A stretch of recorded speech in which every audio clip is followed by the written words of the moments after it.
Oh, here we are again now, and it's like no time has passed. Gazing out upon the sunset as it sinks into the night. Many times it seemed as though a given day might be our last. Face to face with certain death, it's somehow coming out alright.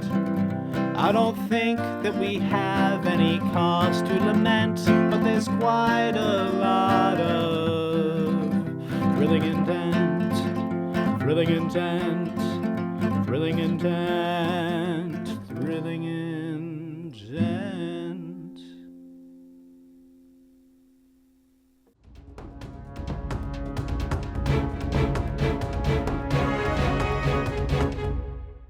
Gregor, you don't remember what happened in the last few hours. You're only aware that time has passed.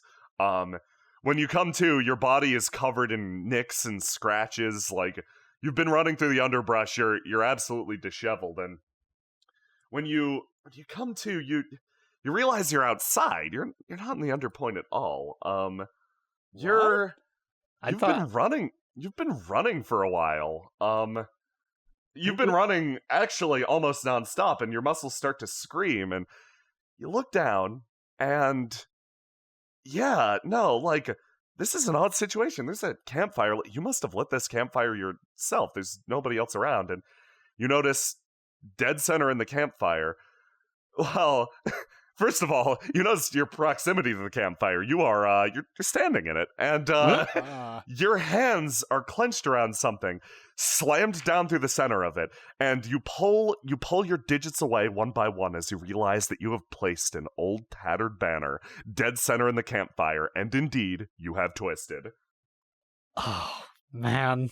I didn't realize I was a sleepwalker, and this is the worst possible way to learn.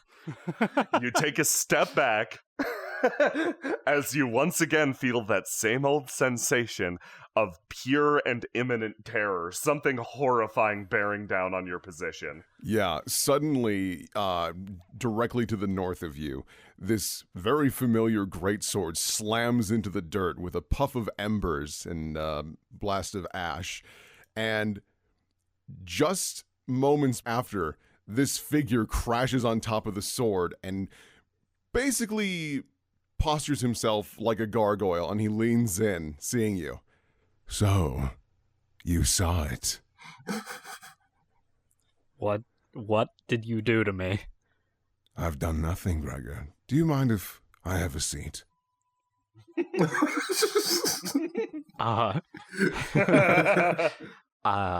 Go right ahead. Gregor is a little curious to see how the knight will pull this off. Thank you, Gregor, my boy.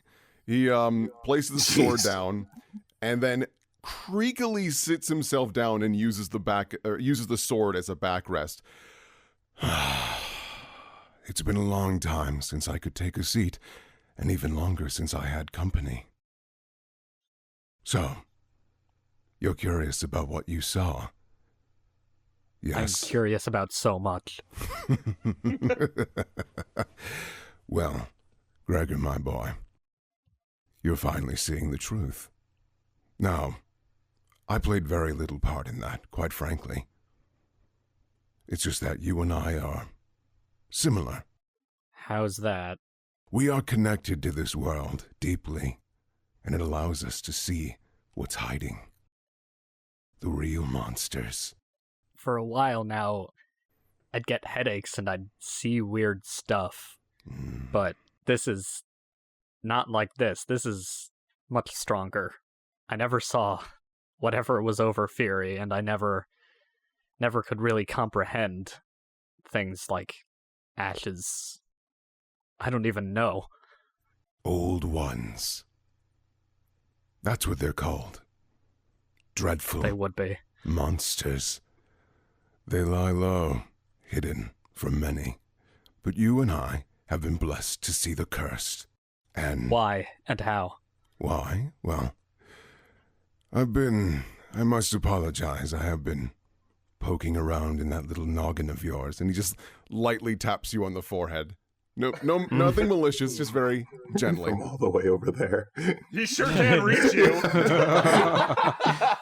I've been poking around. Would you believe me if I said you'd seen this before, or something similar? Gregor, suddenly that catches something in the back of your mind. It was a long time ago. It was a hunt. It was an old hunt. You weren't high enough in the Outriders to really understand what or why you were called, but something about that connects up. It was on old profaned ground, a section of church land that, well, the church had abandoned for some reason or another. Your master you'd gained word that there was something living there, something restless, something that was changing things in the surrounding towns. You were told to fight lesser creatures, beasts warped and terrible, but beasts nonetheless, true monsters that you thought would end your life, beasts well beyond your capacity.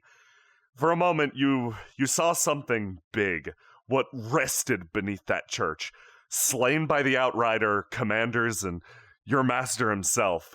When you left that hunt, there was no revelry, there was no celebration, there was only silence and the reality of what you'd done. This thought worms its way to the surface during this exact moment, and you realize, my God, I have seen something like this before. So, you're not from my past, you're in my head. That's how you know things. I am very much here as well. I'm not just some memory. But you can dig through mine. A little. Bits and pieces. If I do know things about you, I don't know to the full extent, which is why I'm glad we're sitting here and talking.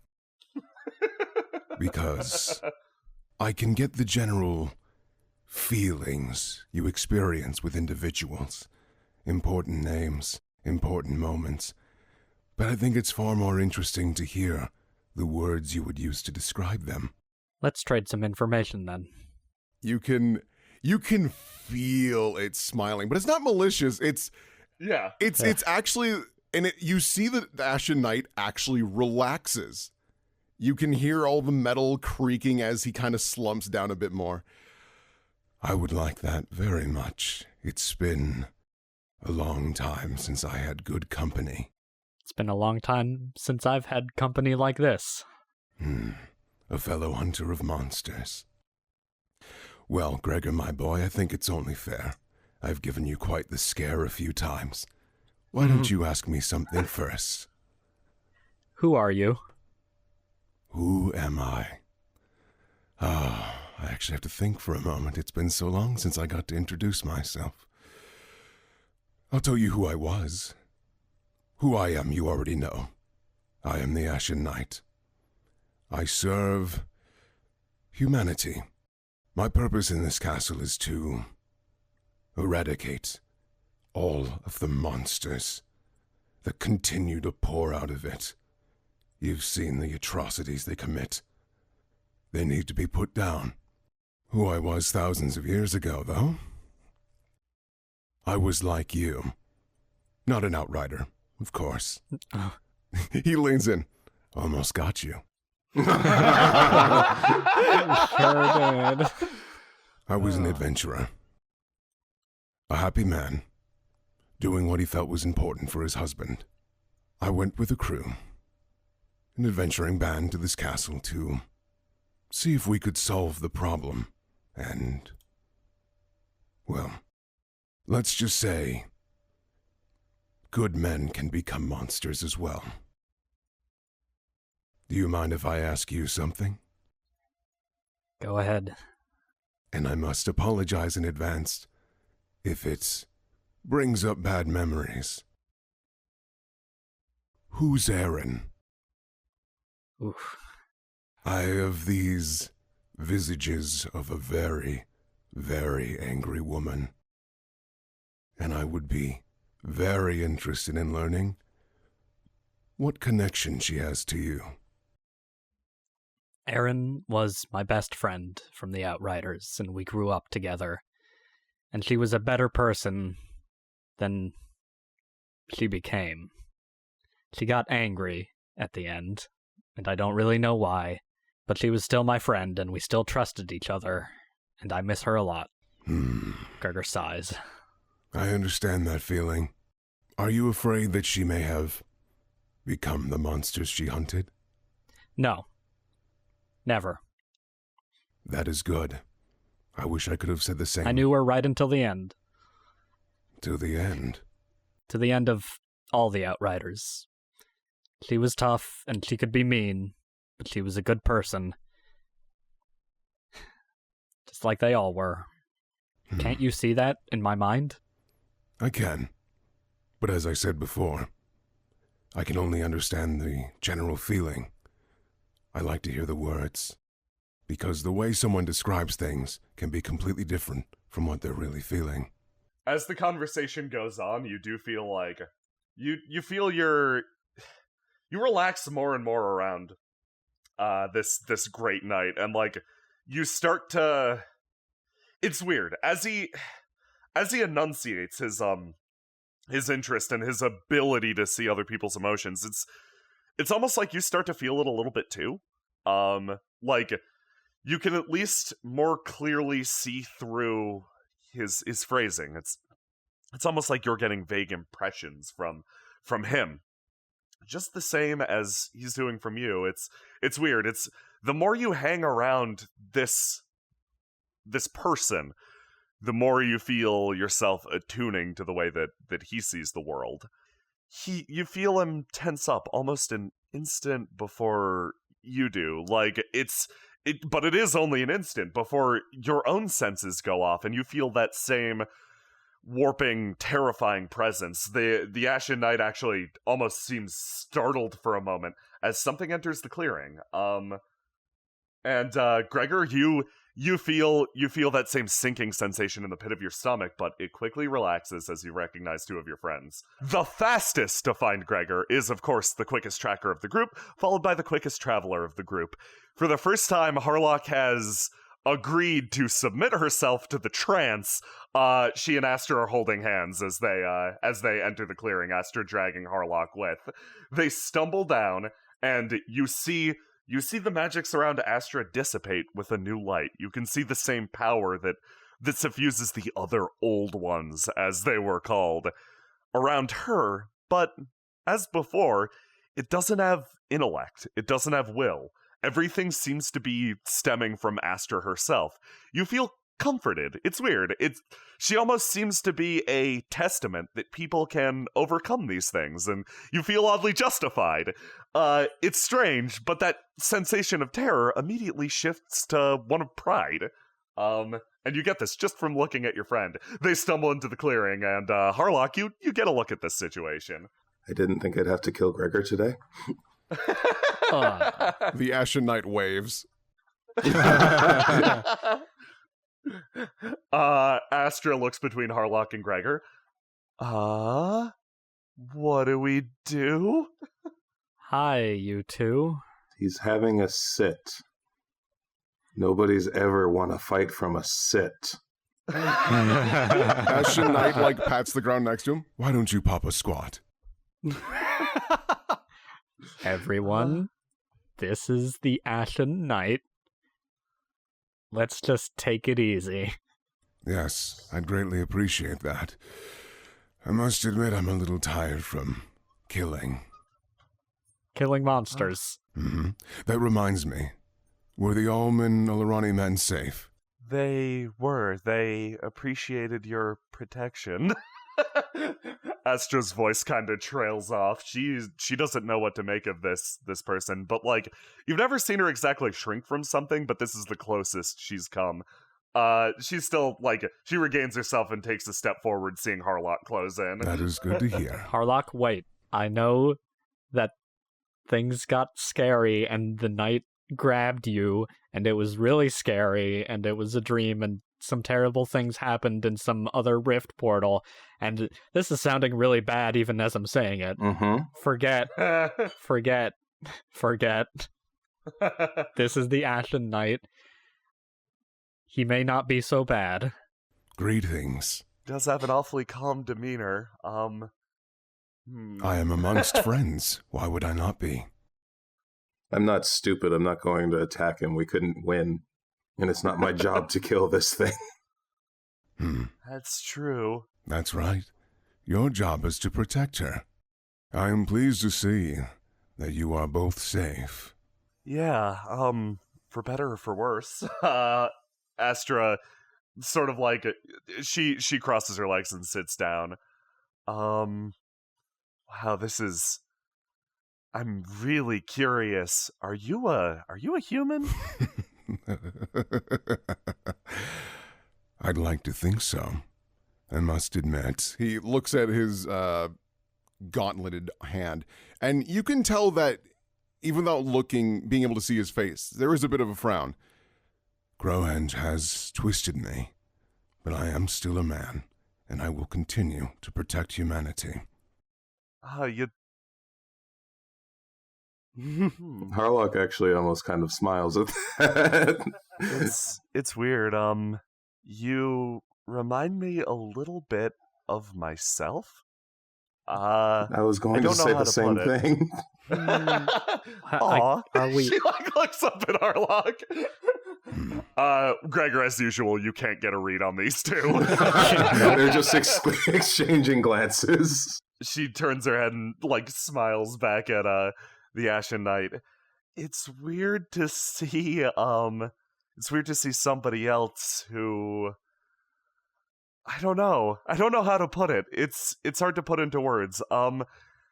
It's weird to see somebody else who feels bigger than the room they're in. Tips her head to the side, and I realize that's hysterical when I say that about you, He's considering your relative size. Yes, And we're outdoors. Yes, Gregor, my boy, completely understands. He then looks over here. Thank you for twisting it outside. If you were in a building, it would have been awkward. Did you do that to me? Or am I... What? Great, I've got some stuff to work out. Okay. I think what you are describing, Gregor, is instinct. Something that all Outriders have. I guess, since you're reading that from my memory, yeah. I didn't need to read your mind for that. So what did you learn, Gregor? What is this new friend of yours? Well, I got the, we're not so different, you and I, thing. He's an outrider? No, not an outrider. He almost got me with that. But we've been exchanging information, But I think. He's like an outrider. Well, he's protecting humanity and killing monsters, which, hey, I like that. I am. I was once an adventurer, but now I describe myself more of a hunter. But are you my kind of hunter? I don't want you poking around my head or anything, but if you know about it, then you know.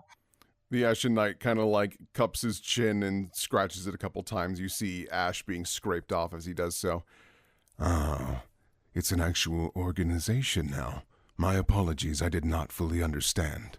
Yeah, I guess it did become an organization, and then it kind of became a charity case. That's how I got in. Then I suppose I am simply a monster slayer. I see, then we have that in common. I think we have many things in common. What else? That, the Stay reason... out of my head. I'm the one that goes in heads. Oh, I'm sorry, Lady Harlock. Am I in your head? Ah, she's... He knows.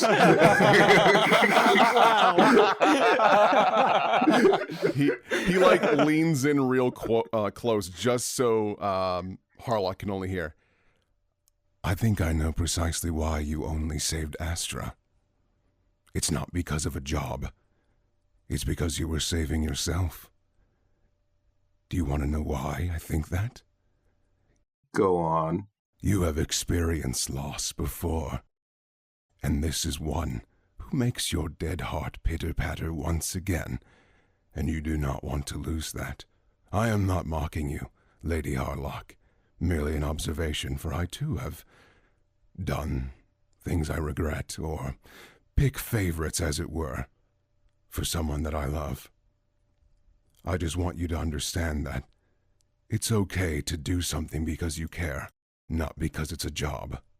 Harlock doesn't say anything, kind of just pokes her cold, dead heart. Ashen Knight then leans over to Astra. You're a very lucky woman. And he just leans back into his sword. Astra smiles, tips her head back and forth, and looks at Harlock. It is nice to be with humans again. And Astra. I would consider her a part of humanity. Those that have been wronged by monsters and continue to fight for the greater good. So from what you're saying, we don't seem to be at odds at all. Of course not. I apologize if it came off that way. Just, you know about spaghetti and... As I Astra once Lady again looks Harlock. over at Harlock I know many things. Ashen Knight, I've got another question. Yes. A while ago, I was exploded and then brought back by, first by Fury and then by Narn. And there was a little verse magic in there, and I could see the verse for a bit, but I can't anymore. But ever since then, I've been able to perceive things. They give me headaches, and I can see stuff that feels wrong, and now that's even greater. And I feel like you may know what's going on with that. What you are describing is, as I said before, you and I are blessed to see the cursed, things that do not belong in this world. He tightens his grip on some stone and it just shatters beneath his fingers. It is a blessing, and you should use it well. The reason why it is escalating so quickly for you, yes, that experience is one. The other being, I think, me being in close proximity is escalating it. Because I've been through what you are now seeing long, long ago. The difference is I've been able to adapt to it. So Gregor, my boy, this will be scary for you for a while. Your perception will be twisted, but with time, and my guidance, if you so choose, you'll get through this just like I did. I could see magic, and I could actually cut through it. Yes, Teach me, please. I would love to. It has been a long time since I had a squire. He slowly gets up. Apprenticed again. I'm glad we're all well on our way to becoming Ashen Knights. But before we begin, I'd like to ask you one more question, because I think it's only fair. Yeah, Equal number. of course. You remember what I said, that a human gives and a monster takes. I will remember that for the rest of my life, yes. Oh, that's good. I didn't hear that. I am curious then. Why do you give monsters so much?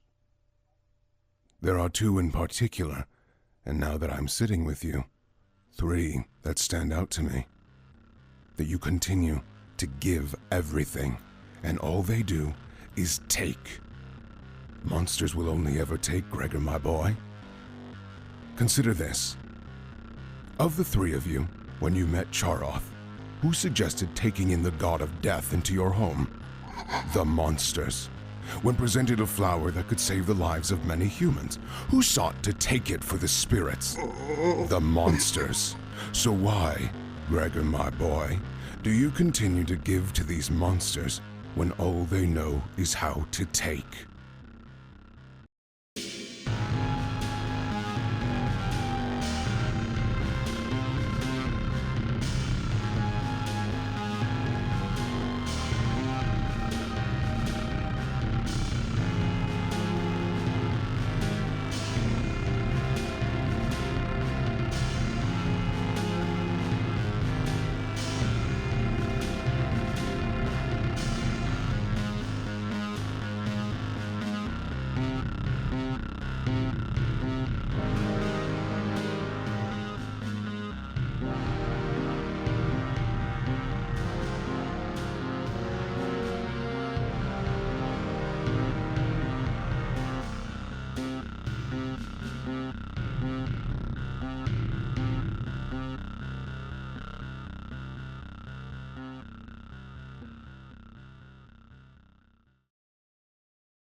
As the silence ripples through the clearing, and you hear some sort of animal, some light creature rustling around in the brush.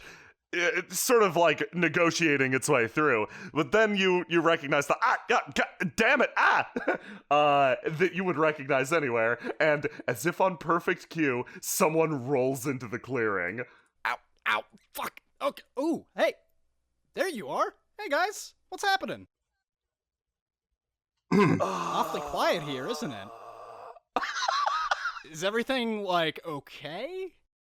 The Ashen Knight turns to Marcus Valafi. Oh, shit!